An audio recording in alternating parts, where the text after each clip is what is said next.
Hey everyone, welcome back. We're doing something a little different for this deep dive. We're going to be looking at a motivational video. Oh, cool. Yeah.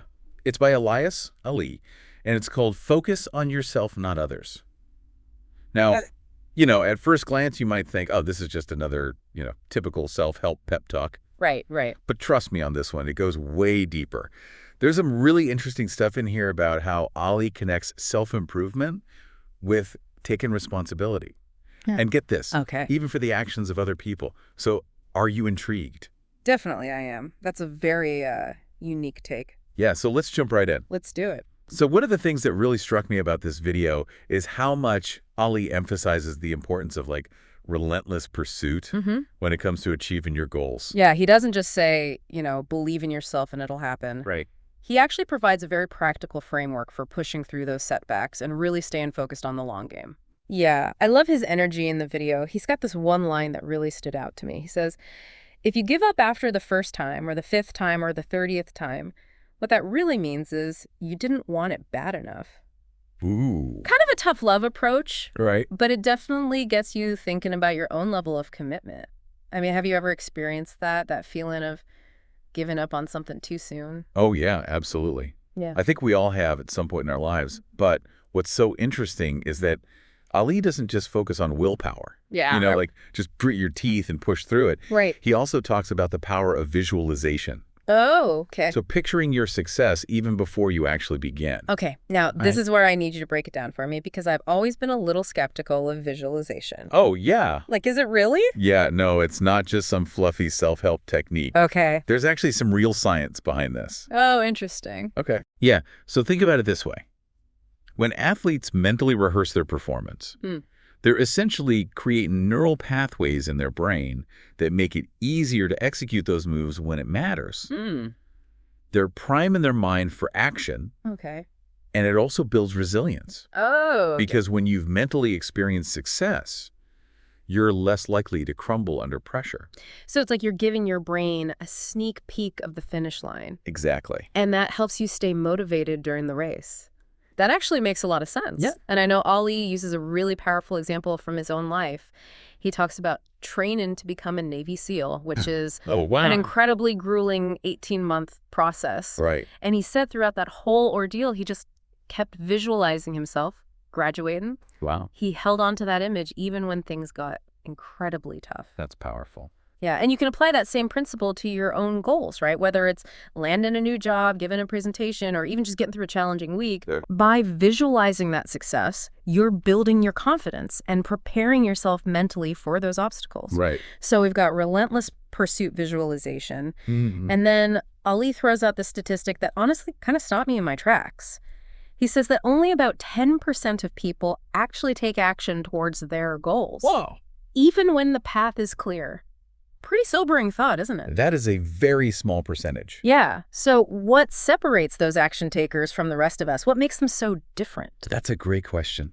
And what's so fascinating is that Ali doesn't really offer a simple solution to this problem. Right. He kind of leaves it as this open question, almost like he's challenging us to figure out what it is that separates that 10%. And I think this is where the concept of responsibility comes in. Okay, now this is where things get really interesting. Because Ali talks about taking responsibility not just for your successes, but sometimes even for the mistakes of others. Yeah, and I'll admit, when I first heard this, I was a bit skeptical. Why should you be held accountable for something you didn't do? Right. I think a lot of people would have that initial reaction. Yeah. But I don't think Ali is saying that you should take the blame for someone else's actions. It's more about seeing those mistakes, especially in a leadership role, as opportunities for growth, both for the individual and the team as a whole. So instead of pointing fingers, you're asking, okay, how can we learn from this and move forward together? Exactly. That's a really interesting perspective. And he uses this great anecdote about Bill Russell, the legendary basketball player. Oh, yeah. Now, Russell was known for his incredible skills on the court, but he was also a notoriously poor free throw shooter. Oh, really? And in one crucial game, the final game of a championship series, with his team, the Celtics, down by just 1 point, the opposing team, the Lakers, decided to foul Russell, knowing his weakness. Wow, what a high-pressure situation. Right. It was a statistically smart move. Yeah. So what did Russell do? I'm on the edge of my seat here. He stepped up to the free throw line and made the shots. Wow. Not because of his past stats, but because he chose to be in that position. He wanted that responsibility, that pressure. Yeah. It wasn't about avoiding failure. It was about owning the moment and showing up for his team when it mattered most. That is such a powerful example of how a shift in mindset can completely impact your performance. Right. And I can definitely see how that relates to leadership. By taking responsibility, even when it's uncomfortable, you build trust and inspire those around you. Exactly. It's What- about demonstrating a commitment to the collective success even when things go wrong. Yeah. And honestly, I think that's a valuable lesson for anyone, whether you're leading a team at work, captain a sports team, or even just navigate your personal relationships. So we've got relentless pursuit visualization, this unexpected twist of taking responsibility, and there's still more to unpack. Ali also talks about the importance of partnering with people who have strengths where you have weaknesses. Yeah. This one really resonated with me because I think a lot of us, myself included, we fall into that trap of trying to do it all. It's a common pitfall, for Right. sure, especially in today's culture, Yeah. hustle and self-reliance. Yeah, got to do it all yourself. Right. But Ali's point is you don't have to be good at everything. Right. In fact, trying to be a jack of all trades can actually hold you back by focusing on your strengths and then partnering with people who excel in areas where you struggle. You create a much more powerful and efficient team. And it's funny because he uses himself as an example. He says that he dislikes social media, Oh, really? but he knows it's important, so he partners with someone who loves it. Smart. And it's such a simple concept, It is. but it's so powerful. Mm. I think a lot of us could benefit from applying that to different areas of our lives. Absolutely. Think about your own strengths and weaknesses for a moment. Yep. What are some tasks or projects that you could delegate to someone else who might actually enjoy them more and do a better job?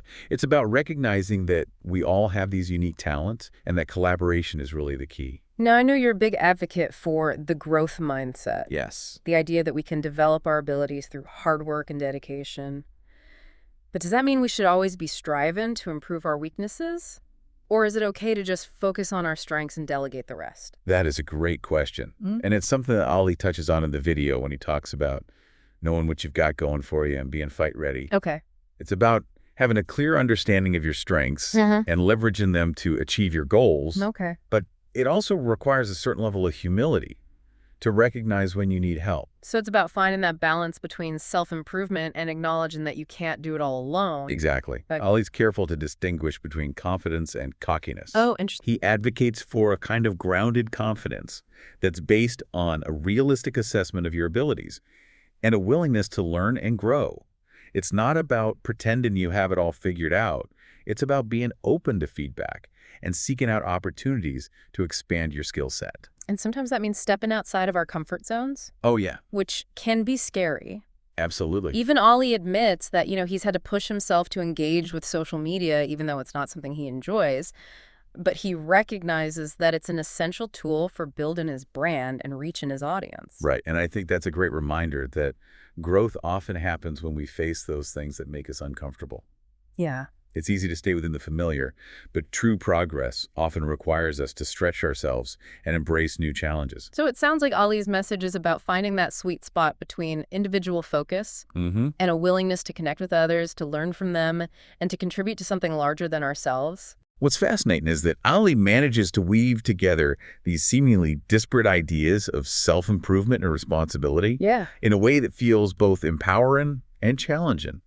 It's not just about achieving personal success, it's about recognizing our interconnectedness Yeah. and using our strengths to make a positive impact on the world around us. And that brings us back to the intriguing title of the video, Focus on Yourself, Not Others. Right. It almost feels like a contradiction, right? Yeah. We've been talking about partnering with others, taking responsibility for their mistakes, and contributing to something bigger than ourselves. So how do those ideas fit together? Well, I think the key is in understanding that focusing on yourself doesn't mean neglecting or ignoring others. It's about recognizing that you can't truly help others if you haven't first done the work on yourself. Okay. It's like that classic oxygen mask analogy. Yeah. You have to put on your own mask first before you can assist anyone else. Right.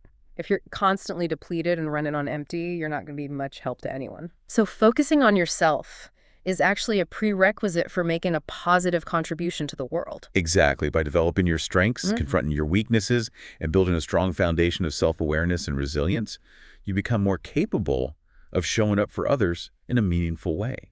You become a better leader, a better teammate, a better friend. It's like Ali is saying that self-improvement isn't selfish. Right. It's actually a form of service.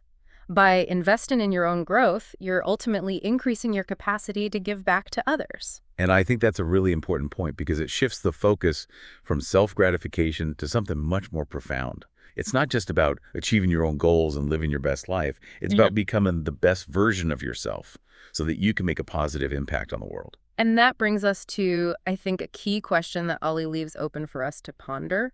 He talks about how to achieve goals, how to stay focused, how to build resilience. Right. But what about the why? Yeah. What is it that drives us? Big question. What gives our actions meaning and purpose? I think that's a question that each listener needs to answer for themselves. It's about identifying your values, your passions, and your unique contribution to the world. What is it that you care about deeply? What change do you want to see in the world? Those are big questions. They are. And I love that Ali doesn't try to give us all the answers. He simply invites us to embark on that journey of self-discovery and find our own why. And I think that's what makes this deep dive so thought-provoking. It's not just about consuming information. It's about sparking a conversation within ourselves. I'm sad. An exploration of our own potential and purpose. So as we wrap up our deep dive into Elias Ali's message, I encourage you to take some time to reflect on what resonated with you most. What are your goals? What are your strengths? What are your weaknesses? And most importantly, what is your why? What is it that gives your life meaning and purpose? Because as we've been discussing, Ali's message goes beyond just achieving goals. Right. It's about aligning those goals with something bigger than ourselves. It is. He really suggests that true success isn't just about personal fulfillment. It's about making a positive impact on the world around us. It's about finding that sweet spot where our passions and talents intersect with the needs of others. I love that idea. So it's not just about climbing our own ladder of success, but figuring out how that ladder can help build a bridge to something more meaningful. Exactly. And you know what I find fascinating is that Ali doesn't prescribe a specific path or set of rules for finding that purpose. He trusts that each listener will discover their own unique way to contribute.